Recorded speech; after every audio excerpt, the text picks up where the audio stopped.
host ng Tape Incorporated ay sinisi ang TVJ o sina Tito Soto, Vic Soto, at Joey De Leon sa pagkabigo ng tahanang pinakamasaya o ang pagkalugi nito. Naglabas ng opisyal na pahayag ang Tape Incorporated tungkol sa pagtatapos ng kanilang noontime show na tahanang pinakamasaya.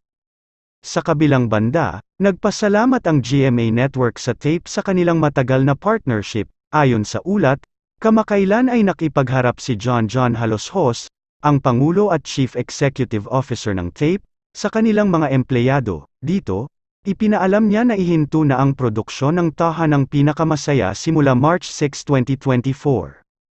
Sa pulong na iyon, ipinunto ni Haloshos na kailangan nilang makialam at kontrolin ang operasyon ng Tape dahil sa pagkalugi ng kumpanya dulot ng maling pamamahala at problemang may kinalaman sa bayad ng early retirement packages ng mga executives.